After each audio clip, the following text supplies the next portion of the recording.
여보, 어머니, 저 다녀왔어요. 며느리의 밝은 목소리가 들렸다. 아들은 증거물들을 다시 보며 주먹을 꽉 쥐었다. 이리 들어오라고 해. 내가 아들에게 말했다. 어머니 방으로 들어와. 아들이 떨리는 목소리로 불렀다. 며느리가 방으로 들어왔다. 평소와 같은 환한 미소를 지었다. 왜요? 무슨 일이에요? 그런데 며느리가 탁자 위의 증거물들을 보는 순간 얼굴이 순식간에 굳어졌다. 이게 뭐예요? 며느리가 당황하며 물었다. 너야말로 이게 뭔지 설명해. 아들이 저주 인형을 들고 말했다. 저는 모르겠는데요. 며느리가 발뺌했지만 이미 얼굴이 새하얗게 질린 상태였다. 그럼 이것도 몰라? 아들이 태워진 인형 조각들이 든 비닐봉지를 보여주었다. 내 화장대에서 나온 거야. 며느리는 더 이상 말하지 못했다. 왜 이런 짓을 했어? 왜 어머니를 죽이려고 했어? 아들이 목소리를 높였다. 며느리는 한참 동안 말이 없었다. 그러다가 갑자기 눈물을 흘리기 시작했다. 미안해요. 미안해요. 미안하다고 끝날 일이 아니야. 왜 이런 짓을 했느냐고. 아들이 소리쳤다. 며느리가 떨리는 목소리로 말하기 시작했다. 돈, 재산 때문이에요. 재산! 어머니가 너무 오래 사시는 것 같아서. 그리고 어머니 명의로 된 땅이랑 집이 우리한테 빨리 넘어와야 아이들 교육비도 마련하고. 나는 숨이 막혔다. 며느리가 나를 죽이려 한 이유가 고작 돈 때문이었다니. 그래서 어머니를 죽이려고 했다는 거야? 너 이렇게 끔찍하게 무서운 사람이었어? 아들의 목소리가 떨렸다. 처음에는 그냥 아프게만 하려고 했어요. 그런데 효과가 없어서 점점 더 센 방법을. 며느리가 울면서 말했다. 미친년이야. 정말 넌 미쳤어. 미치지 않고 어떻게 이런 짓을 할 수가 있어? 아들이 벽을 주먹으로 쳤다. 나는 그제야 모든 것을 이해했다. 며느리의 그 정성스러운 간병, 끊임없는 음식 준비, 걱정스러운 표정. 모든 것이 연기였다. 나를 빨리 죽여서 재산을 차지하려는 계획이었던 것이다. 당장 이 집에서 나가! 아들이 며느리에게 말했다. 여보, 제발 한 번만 용서해줘요. 나가라고! 다신 우리 앞에 나타나지 마! 돈이라면 나도 죽이고 아이들도 죽이겠네? 무서워서 어떻게 살아? 당장 나가! 나는 그제야 안도의 한숨을 쉬었다. 정말 죽을 뻔했구나. 이 일이 몇 달 전 일이지만 아직도 생생하다. 그날 아침도 평소와 다름없이 6시에 눈을 떴다. 동이 트는지 안방 커튼을 치니 창문 밖이 희미하게 밝아오는 것이 보였다. 어머니, 아직 주무세요? 거실에서 며느리 목소리가 들려왔다. 나는 이불을 정리하며 대답했다. 일어났어. 세수를 하고 나와보니 며느리가 부엌에서 무언가 바쁘게 준비하고 있었다. 평소라면 항상 내가 먼저 일어나 아침을 차리는 것이 일상이었는데 오늘은 달랐다. 어머니, 오늘은 그냥 앉아 계세요. 며느리가 주방에서 앞치마를 두른 채 말했다. 그제야 나는 오늘이 내 생일임을 떠올렸다. 사실 나이가 들수록 생일이라는 것이 특별할 게 없다고 생각했다. 자식들한테 기대하면 섭섭할 때도 많고 특별할 것도 없는 인생. 생일이 뭐 별건가 하는 생각이 들어서 이제는 그저 하루하루가 감사할 뿐이었다. 거실 테이블 위에는 어느새 음식이 차려져 있었다. 미역국 한 그릇이 김이 모락모락 올라가고 있었고 내가 좋아하는 나물 반찬들이 작은 접시에 정갈하게 담겨 있었다. 도라지나물, 고사리나물, 시금치나물 모두 내가 며느리에게 알려준 방법 그대로였다. 이렇게까지 할 필요 없는데. 중얼거렸지만 속으로는 대견하기도 하고 이렇게까지 신경 써준 며느리에게 정말 고맙기도 했다. 며느리가 밥그릇을 들고 와서 정성스럽게 내 앞에 놔주었다. 어머니, 생신 축하드려요. 건강하게 오래오래 사세요. 며느리의 눈가에 살짝 미소가 번졌다. 나는 숟가락을 들며 고개를 끄덕였다. 아이고, 고생했겠구나. 고맙다. 언제 일어나서 이렇게 많이 차렸어? 미역국 한 숟가락을 떠넣으니 짭조름하면서도 깊은 맛이 입안에 퍼졌다. 며느리가 새벽부터 우려낸 것이 분명했다. 나물 반찬들도 하나하나 정성이 들어가 있었다. 밥상 앞에 앉아 있으니 문득 먼저 저 세상으로 간 남편 생각이 났다. 그 사람도 생일이면 이렇게 소박하게 차려준 밥상을 좋아했었다. 큰 잔치보다는 가족끼리 조용히 나누는 한 끼를 더 소중히 여겼던 사람이었다. 어머니, 어떠세요? 며느리가 조심스럽게 물었다. 응, 맛있다. 정말 맛있어. 너희들도 어서 와라. 진심으로 대답했다. 어머니, 저는 음식 냄새 맡았더니 밥 생각이 별로 없어요. 나중에 먹을게요. 그럼 진우 아빠 와서 밥 먹으라고 해라. 진우 아빠도 오늘 아침부터 속이 안 좋다네요. 그래서 아침 걸르고 출근하겠다고 했어요. 그래. 그럼 나 혼자 먹을 걸. 힘들게 이렇게나 많이 차렸어? 음식 맛도 좋았지만 무엇보다 이 정성이 고마웠다. 밥을 다 먹고 나니 며느리가 작은 케이크를 들고 나왔다. 촛불 하나만 꽂았어요. 일은 하나 다 꽂으면 케이크가 타버릴 것 같아서요. 며느리가 웃으며 말했다. 나도 덩달아 웃었다. 소원 빌고 불어보세요. 나는 잠시 눈을 감았다. 큰 소원은 없었다. 그저 가족들이 건강하고 이런 평범한 일상이 계속 이어지기를 바랐다. 촛불이 꺼지자 며느리가 박수를 쳤다. 생신 축하드려요, 어머니.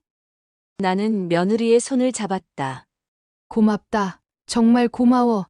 이런 마음 받는 것만으로도 충분해. 밥상을 물리고 나서는 둘이서 함께 설거지를 했다. 며느리가 하겠다고 했지만 나는 함께 하고 싶다고 했다. 그렇게 설거지를 하면서 소소한 이야기들을 나누었다. 저녁이 되자 아들과 손자들도 집에 돌아왔다. 다들 내 생일을 축하해 주었고 온 가족이 함께 저녁을 먹었다. 잠들기 전 나는 오늘 하루를 생각해 보았다. 특별한 일이 일어난 것은 아니었다. 그저 평범한 하루였다. 하지만 그 평범함 속에서 가족의 사랑을 느낄 수 있었다. 그것만으로도 충분히 행복한 생일이었다. 하지만 그날 밤부터 이상한 일이 시작됐다. 평소라면 따뜻한 이불 속에서 금세 잠이 들었을 텐데 몸이 자꾸 차가워졌다. 전기장판을 켜고 이불을 목까지 덮어도 등골이 서늘했다. 손끝부터 시작해서 온몸이 얼음장처럼 차가워지는 느낌이었다. 왜 이렇게 추워지지? 손발이 꽁꽁 언 것처럼 감각이 둔해졌다. 발가락 끝에서 찌릿찌릿한 느낌이 시작되어 다리 전체로 번져 올라갔다. 마치 전기가 흐르는 것 같은 이상한 저림이었다. 겨우 깜빡 잠이 들었는데 꿈이 정말 이상했다. 어둠 속에서 누군가가 나를 부르는 소리가 들렸다. 성순아, 성순아. 익숙한 목소리인 것 같으면서도 누구인지 알 수 없었다. 꿈속에서 그 목소리를 따라가려고 하면 발이 땅에 붙어 있는 것처럼 움직이지 않았다. 그리고 어디선가 차가운 바람이 불어와 온몸을 감쌌다. 어머니, 어머니. 며느리가 흔들어 깨우는 소리에 눈을 떴다. 식은땀이 등과 이마에 흥건했다. 괜찮으세요? 계속 끙끙거리시면서 허우적거리시더라고요. 아, 꿈을 꿨나 보네. 일어나 앉으며 손등으로 이마를 닦았다. 하지만 꿈의 내용이 또렷하지 않았다. 무언가 불안하고 무서운 느낌만 남아있었다. 다음 날부터는 더 심해졌다. 아침에 일어나려는데 손에 힘이 들어가지 않았다. 이불을 걷어내려고 해도 손가락이 말을 듣지 않았다. 마치 손목부터 손끝까지 마비된 것 같았다. 며느리가 차려준 아침상을 받으며 젓가락을 들었는데 자꾸 떨어뜨렸다. 숟가락도 마찬가지였다. 제대로 잡을 수가 없었다. 어머니, 손이 왜 그러세요? 며느리가 걱정스럽게 물었다. 그냥 힘이 안 들어가네. 이상해. 애써 웃어 보였지만 속으로는 당황스러웠다. 평생을 살면서 이런 적은 없었다. 더 심각한 문제는 식욕이었다. 며느리가 해준 따뜻한 미역국도 평소 좋아하던 나물 반찬들도 입에서 맴돌기만 했다. 억지로 삼키려 해도 목 넘김이 어려웠다. 마치 목구멍이 막힌 것 같았다. 많이 드세요. 기력을 보충하셔야 해요. 며느리가 밥그릇을 권했지만 몇 숟가락 못 두고는 숟가락을 내려놓았다. 배가 안 고파서 그래. 나중에 먹을게. 하지만 점심때도 저녁때도 마찬가지였다. 음식만 보면 속이 메스꺼웠다. 가장 이상한 건 발바닥이었다. 아침에 일어나 슬리퍼를 신으려는데 발바닥이 따끔따끔했다. 마치 발바닥 상처에 거칠고 굵은 소금을 뿌려놓은 바닥을 맨발로 밟는 것 같은 느낌이었다. 걸을 때마다 발바닥 곳곳에서 바늘로 찌르는 듯한 아픔이 올라왔다. 아이고. 벽을 짚고 조심스럽게 걸었다. 화장실을 가는 것조차 힘들었다. 발바닥을 살펴봐도 겉으로는 아무 이상이 없었다. 상처도 없고 붓지도 않았다. 하지만 계속해서 발바닥에 상처가 있어서 그 상처에 소금을 밟는 것 같은 따가운 느낌이 사라지지 않았다. 밤이 되면 모든 증상이 더 심해졌다. 손발이 얼음장처럼 차가워지고 이불을 아무리 많이 덮어도 온몸이 떨렸다. 그리고 또 그 이상한 꿈이 매일 밤 나를 괴롭혔다. 이번에는 길 잃은 아이가 나를 부르는 꿈이었다. 아이가 울면서 할머니, 할머니라고 불렀다. 꿈속에서 나는 그 아이를 찾으려 했지만 주변은 온통 뿌연 안개로 가득했다. 한 발 한 발 걸어가려고 하는데 발이 무거워서 잘 움직이지 않았다. 그리고 어디선가 찬바람이 불어와 온몸을 감쌌다. 어머니, 또 악몽 꾸셨어요? 며느리가 깨우는 소리에 눈을 떴을 때 내 얼굴은 창백했다. 평생을 6시에 일어나던 습관도 완전히 무너져서 점점 시간 개념도 없어져 갔다. 이상한 꿈을 자꾸 꿔. 병원에 한번 가보시는 게 어때요? 며느리가 조심스럽게 제안했다. 나는 고개를 저었다. 그냥 며칠 지나면 괜찮아질 거라고 생각했다. 하지만 이런 증상들은 날이 갈수록 더 심해져만 갔다. 결국 일주일이 지나서야 아들과 며느리의 성화에 못 이겨 병원에 갔다. 혈압도 정상이고 혈당도 괜찮으시네요. 의사는 검사 결과지를 들여다보며 말했다. 심전도도 이상 없고 혈액 검사 수치도 모두 정상 범위입니다. 나이를 생각하면 오히려 건강하신 편이에요. 나는 답답했다. 분명 몸이 이상한데 검사에서는 아무것도 나오지 않았다. 그럼 왜 이렇게 손발이 저리고 차가운 건가요? 며느리가 대신 물었다. 나이가 들면 혈액순환이 원활하지 않을 수 있어요. 스트레스나 과로도 원인이 될 수 있고요. 일단 혈액순환 개선제를 처방해 드릴게요. 며칠 더 지켜보시고 증상이 계속되면 다시 오세요. 집에 돌아오는 길 나는 더욱 혼란스러웠다. 몸은 분명 이상한데 병원에서는 아무 문제가 없다고 했다. 어머니, 의사 선생님 말씀대로 일단 약 드시고 좀 쉬세요. 며느리가 위로하듯 말했지만 내 마음은 무거웠다. 약을 먹어도 증상은 나아지지 않았다. 오히려 더 심해지는 것 같았다. 밤에는 온몸이 얼음처럼 차가워져서 잠을 이루지 못했고, 낮에는 손발 저림 때문에 제대로 걸을 수도 없었다. 그런데 이상한 건 며느리만 유독 나를 챙겨주려고 했다는 점이었다. 어머니, 몸보신 미역국 끓여드릴게요. 며느리가 부엌에서 정성스럽게 음식을 준비했다. 아들은 회사 일로 바쁘고 손자들은 학교와 학원으로 바빴지만 며느리만은 항상 내 곁에 있었다. 이렇게 정성스럽게 해드리는데 왜 안 드세요? 며느리가 아쉬워하며 말했다. 하지만 나는 여전히 식욕이 없었다. 며느리가 해준 음식을 한 숟가락 떠먹으면 속이 메스꺼워서 더 이상 먹을 수 없었다. 신경 써서 해줬는데 미안하다. 더는 안 들어가서 그래. 괜찮아요. 그런데 조금이라도 드셔야 기력을 회복하실 수 있어요. 며느리는 포기하지 않았다. 매일 새로운 음식을 해서 가져왔다. 전복죽, 삼계탕, 홍삼차. 몸에 좋다는 것들을 가리지 않고 준비했다. 어머니, 이것 좀 드셔보세요. 한의원에서 몸에 좋다고 하더라고요. 며느리가 검은색 한약을 가져왔다. 나는 한 모금 마셨는데 내가 알고 있던 쓴 정도의 차원이 아니었다.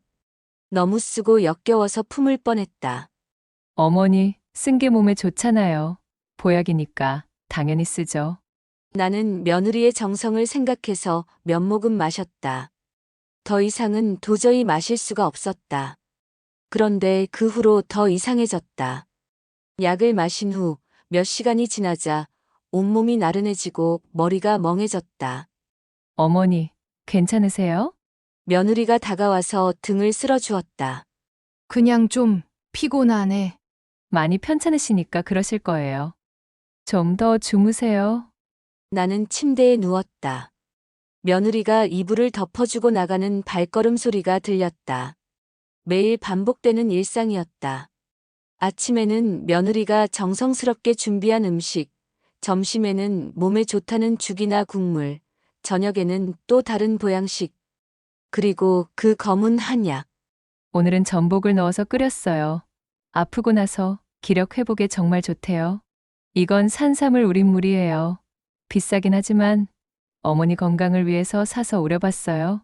어느 날은 닭을 하루 종일 고아서 만든 진국이에요. 꼭 드셔야 해요. 며느리는 매번 다른 음식을 가져왔지만 나는 점점 더 먹기 힘들어졌다. 음식만 봐도 속이 뒤틀렸고 억지로 먹으면 바로 토했다. 그런데 정말 이상한 건 다른 가족들은 내 상태에 대해 별로 관심을 보이지 않았다는 것이었다. 아들은 나이 들면 다 그런 거라며 대수롭지 않게 여겼고, 손자들은 할머니가 아프다는 것조차 잘 모르는 것 같았다. 오직 며느리만이 내 건강을 걱정하며 끊임없이 음식을 해주었다. 그런데 그 정성이 고마우면서도 시간이 길어지니까 왜인지 부담스러웠다. 며느리가 해주는 음식을 먹을 때마다 몸이 더 이상해지는 것 같기도 했다. 며칠 후 옆집 박순덕 할머니가 찾아왔다. 성순아, 요즘 뭐 하느라고 그렇게 바빠? 왜 이렇게 얼굴 보기가 힘들어? 그리고 내 얼굴을 보고는 깜짝 놀라며 어디 아파? 얼굴이 많이 상했네. 무슨 일이야? 박순덕 할머니는 나보다 1살 위지만 어려서부터 이웃으로 지내온 오랜 친구였다. 나는 순덕이에게 내 증상을 하나씩 이야기했다. 손발저림, 차가운 몸, 식욕부진, 매일 꾸는 악몽까지. 그래서 언제부터 그랬는데? 글쎄, 정확하게는 모르겠는데 생일날 밤부터야. 며느리가 생일상을 차려줬는데 잘 먹고 하루 잘 보냈지. 그리고는 그날 밤부터 이상해졌어. 그러자 문득 생각이 났다. 며느리가 생일상을 차려줬을 때 아들이 핸드폰으로 찍어준 사진이 있었다. 아, 사진이 있어. 잠깐만. 나는 방에 가서 핸드폰을 가져왔다.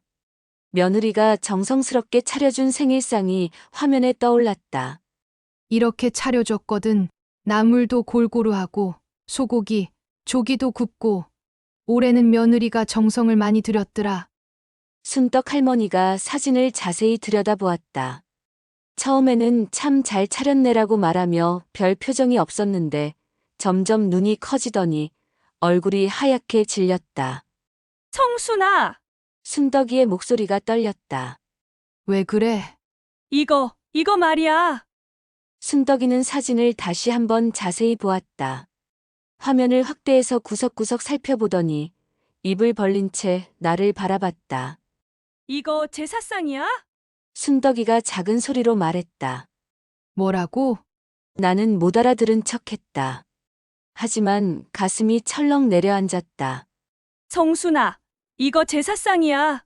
그것도 산 사람 거. 순덕이의 목소리가 더욱 떨렸다. 무슨 소리를 하는 거야? 나는 화가 났다.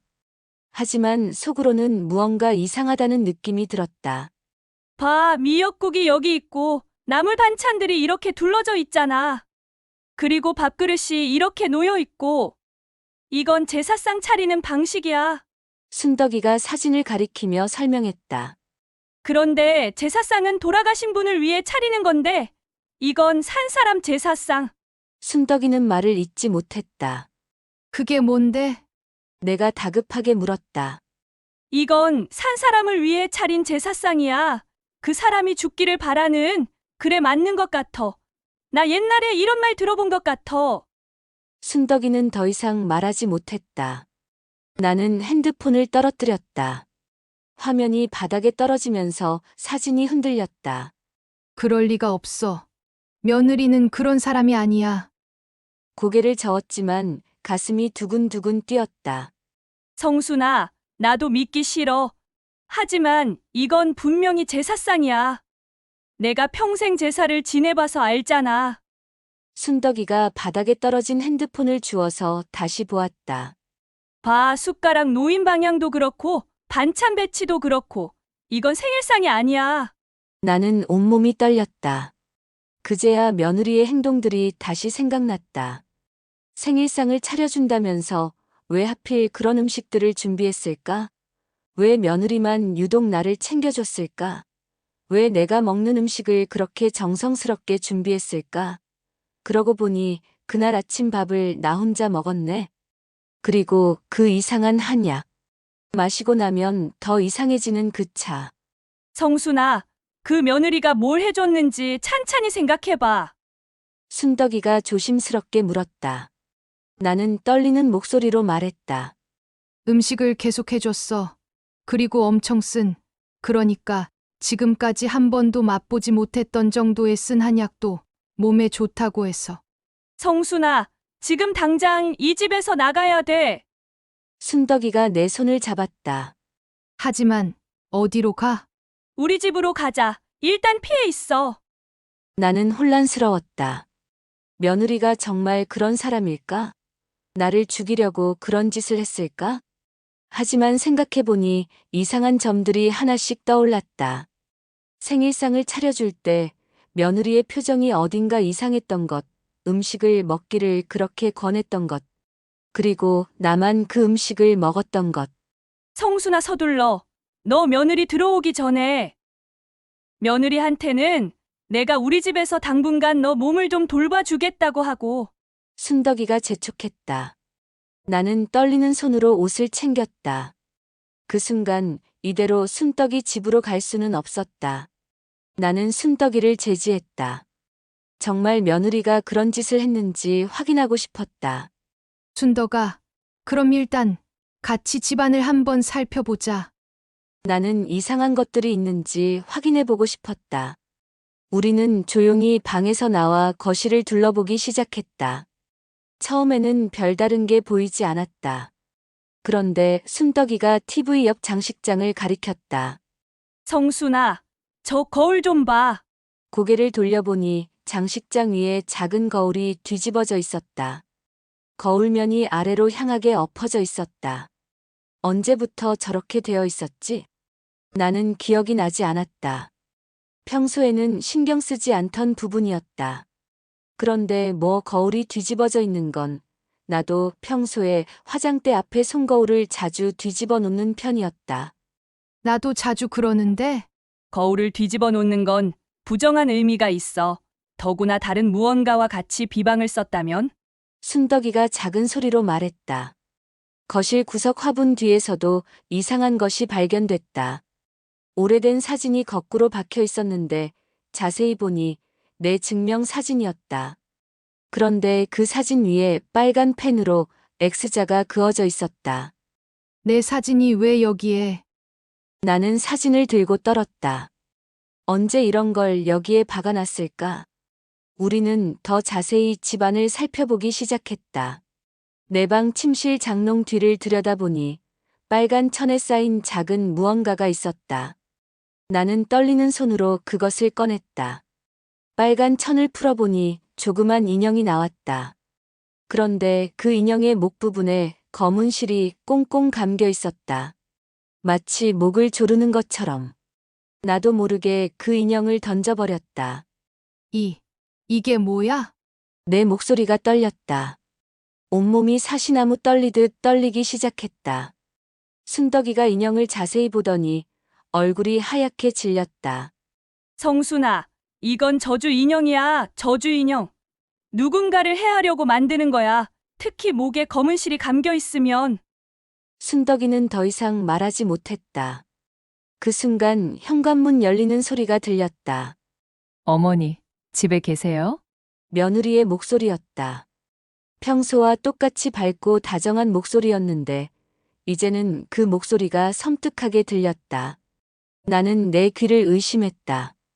분명히 며느리의 목소리인데 평소와 달리 어딘가 차갑게 들렸다. 아니면 내가 너무 예민해진 것일까? 그래, 별걸 다 가지고 의심을 하네. 일단 순덕이 말대로 한번 해봐야겠다. 성순아, 빨리. 순덕이가 속삭였다. 잠깐, 순덕아. 어머니, 방에 계세요? 며느리의 발걸음 소리가 거실에서 들렸다. 발걸음이 멀어지자 나는 조용히 방문을 열고 밖을 내다보았다. 며느리가 부엌 쪽으로 가는 모습이 보였다. 부엌에서 며느리가 뭔가 준비하는 소리가 들렸다. 그릇 부딪히는 소리, 물소리. 또 무언가 해주려나 보네. 나는 소름이 돋았다. 우리는 더 찾아보기로 했다.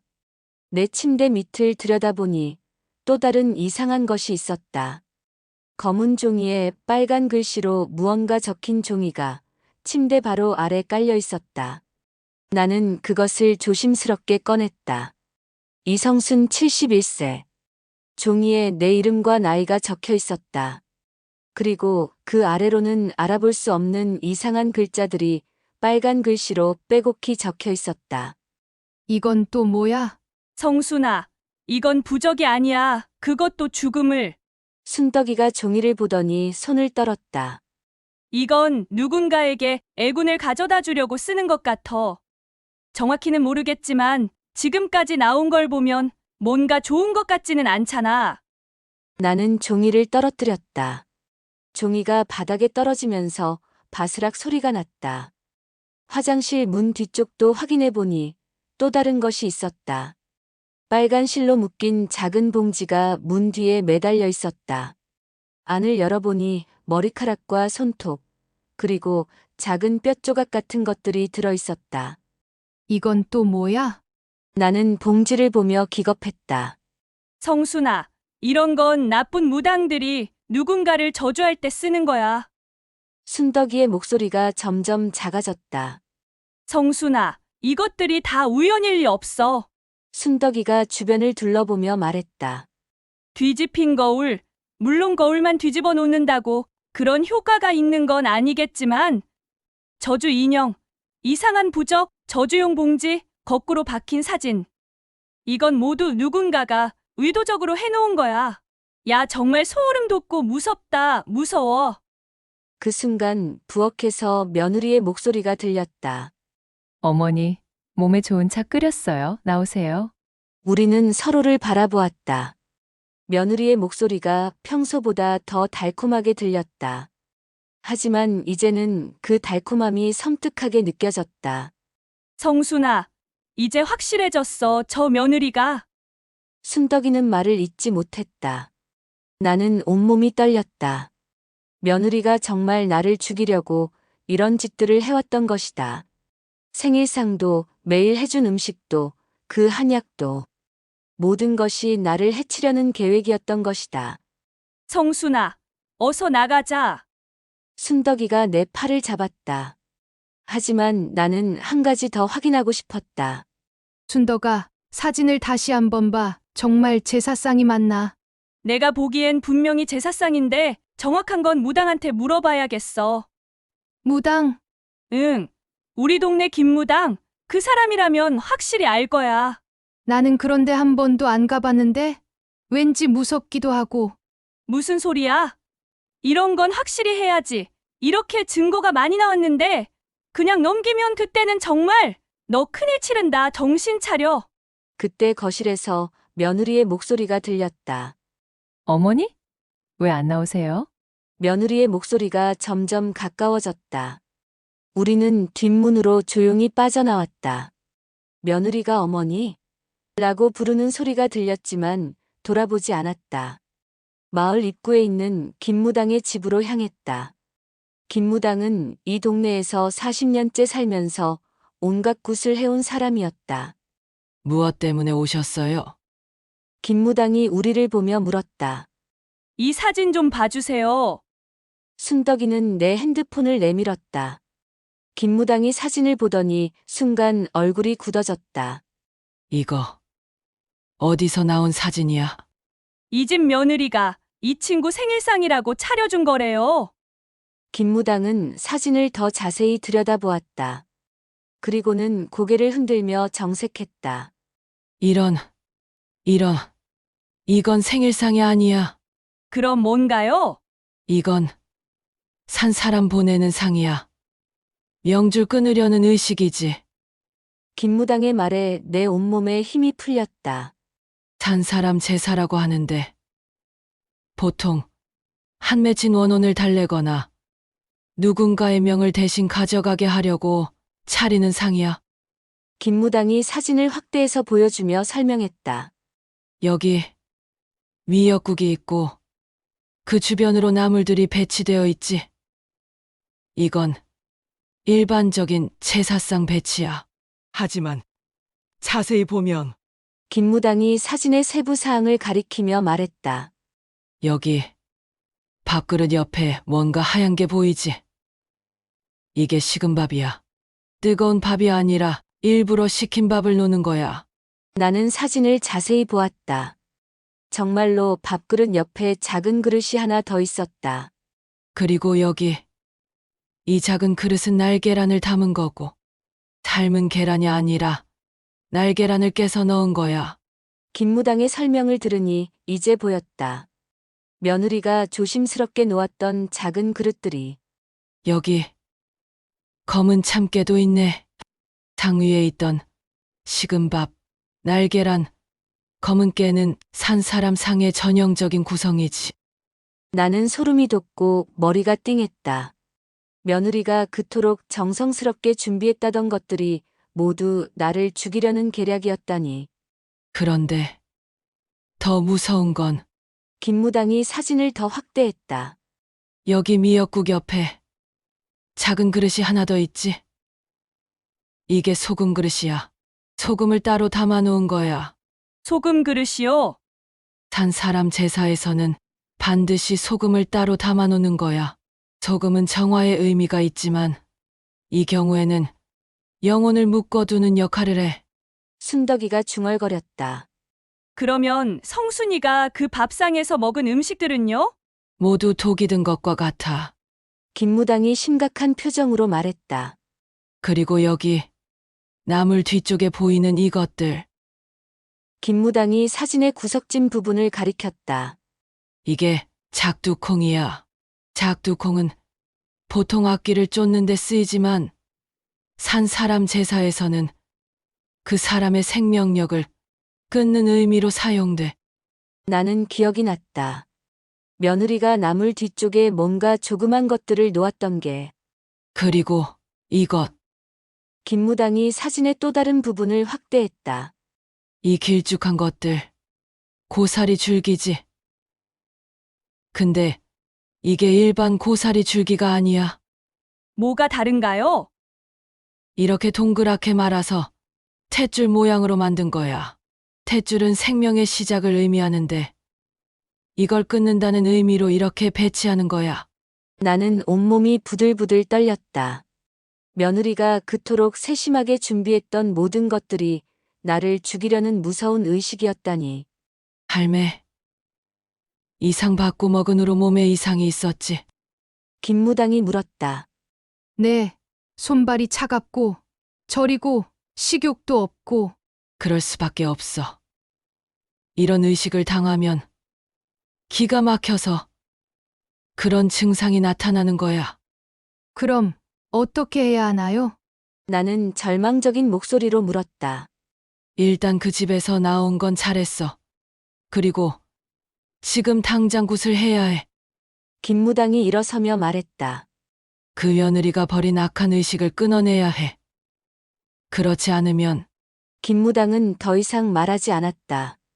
하지만 나는 그 뜻을 알 수 있었다.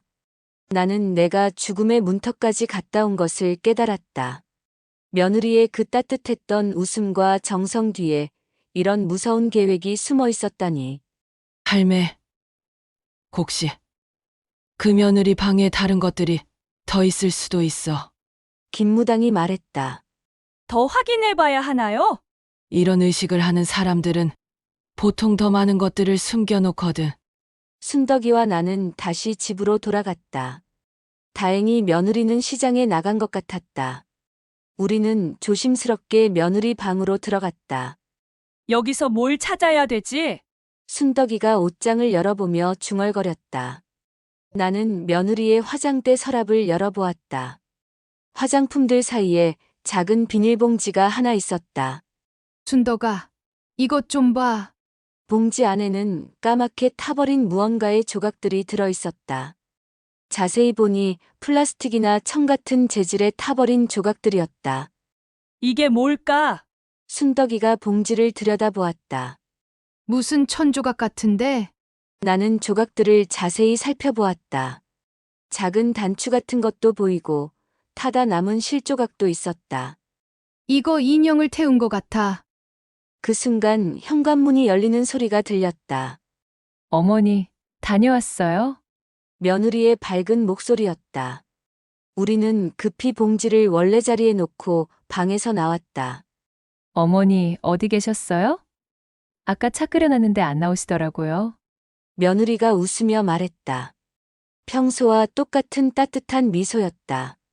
나는 소름이 돋았다. 며느리는 지금 아무 일도 없던 사람처럼 웃고 있었다. 아, 순덕이가 와서. 나는 말을 더듬었다. 오셨어요. 오랜만에 오셨네요. 요즘 어머님이 몸이 좀 안 좋으세요? 그래서 놀러도 못 가셨을 거예요. 며느리가 순덕이에게도 환하게 웃으며 인사했다. 어머니 지금은 몸이 좀 어떠세요? 어젯밤에도 많이 뒤척이시던데. 며느리의 목소리에는 진심 어린 걱정이 담겨 있었다. 순덕이는 며느리를 바라보며 소름이 돋았다. 이런 무서운 짓을 해놓고도 어떻게 저렇게 자연스럽게 웃을 수 있을까?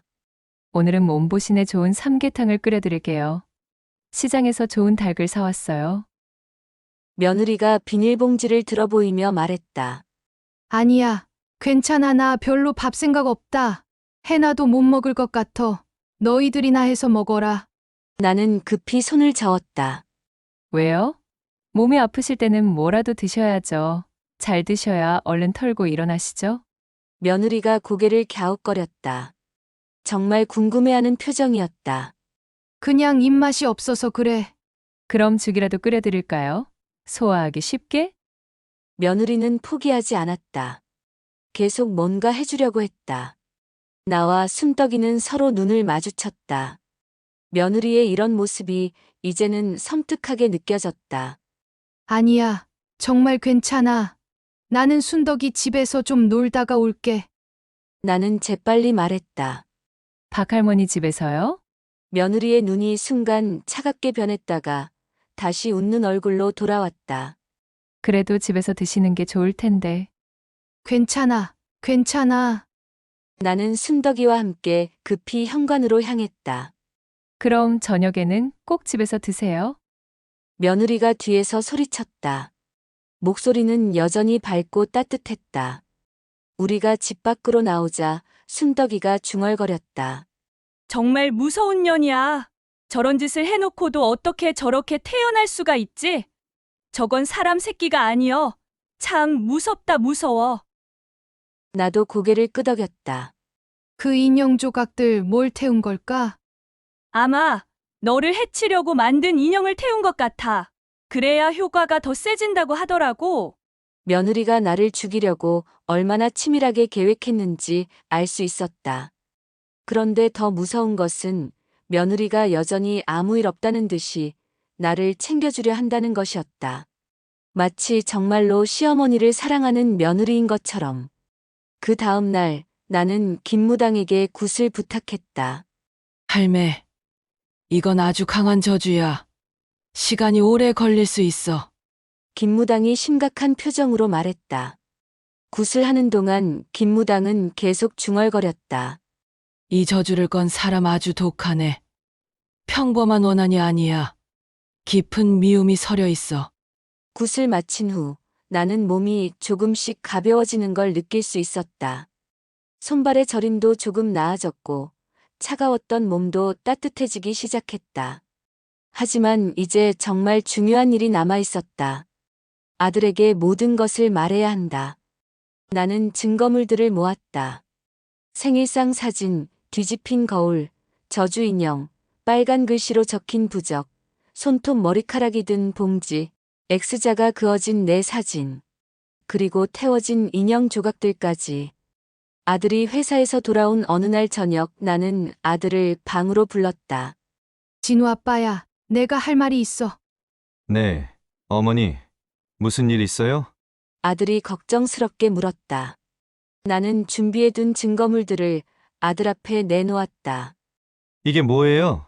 아들이 저주 인형을 보며 물었다. 진우 엄마가 내 아내가 나를 죽이려고 한 거야. 뭐라고요? 아들의 얼굴이 하얗게 질렸다. 나는 생일상 사진부터 시작해서 모든 것을 차근차근 설명했다. 김무당이 말한 산사람 제사의 의미, 집안 곳곳에서 발견한 저주 용품들, 그리고 며느리 방에서 찾은 태워진 인형 조각들까지. 이게 정말이에요? 아들은 믿을 수 없다는 표정으로 증거물들을 하나하나 들여다보았다. 그럼 어머니가 그동안 아프신 것도 그래, 내 아내가 한 짓들이지. 해준 음식부터 모든 비방 때문이었어. 그 이름 모를 한약도. 아들은 온몸을 떨었다. 자신의 아내가 어머니를 죽이려 했다는 사실을 받아들이기 어려워했다. 왜? 왜 그런 짓을? 아들이 중얼거렸다. 그때 현관문이 열리는 소리가 들렸다. 며느리가 돌아온 것이었다. 여보, 어머니, 저 다녀왔어요. 며느리의 밝은 목소리가 들렸다. 아들은 증거물들을 다시 보며 주먹을 꽉 쥐었다. 이리 들어오라고 해. 내가 아들에게 말했다. 어머니 방으로 들어와. 아들이 떨리는 목소리로 불렀다. 며느리가 방으로 들어왔다.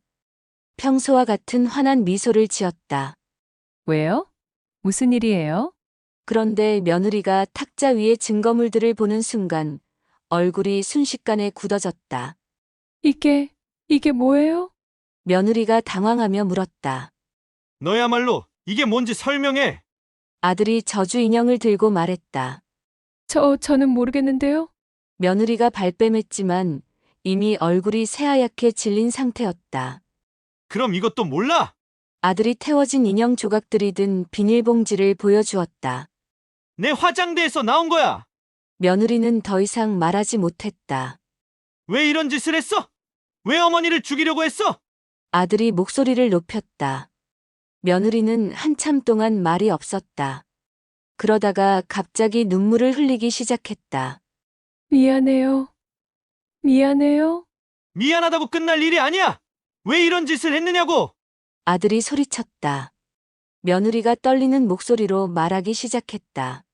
돈, 재산 때문이에요. 재산! 어머니가 너무 오래 사시는 것 같아서. 그리고 어머니 명의로 된 땅이랑 집이 우리한테 빨리 넘어와야 아이들 교육비도 마련하고. 나는 숨이 막혔다. 며느리가 나를 죽이려 한 이유가 고작 돈 때문이었다니. 그래서 어머니를 죽이려고 했다는 거야? 너 이렇게 끔찍하게 무서운 사람이었어? 아들의 목소리가 떨렸다. 처음에는 그냥 아프게만 하려고 했어요. 그런데 효과가 없어서 점점 더 센 방법을. 며느리가 울면서 말했다. 미친년이야! 정말 넌 미쳤어! 미치지 않고 어떻게 이런 짓을 할 수가 있어? 아들이 벽을 주먹으로 쳤다. 나는 그제야 모든 것을 이해했다. 며느리의 그 정성스러운 간병, 끊임없는 음식 준비, 걱정스러운 표정. 모든 것이 연기였다. 나를 빨리 죽여서 재산을 차지하려는 계획이었던 것이다. 당장 이 집에서 나가! 아들이 며느리에게 말했다. 여보, 제발 한 번만 용서해줘요. 나가라고!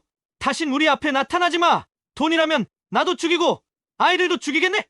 무서워서 어떻게 살아! 당장 나가! 나는 그제야 안도의 한숨을 쉬었다. 정말 죽을 뻔했구나. 만약 순덕이가 없었다면, 김무당이 없었다면 나는 정말 죽었을지도 모른다. 그런데 이제 정말 중요한 결정을 내려야 했다. 진우 아빠야, 감정적으로 결정할 게 아니다.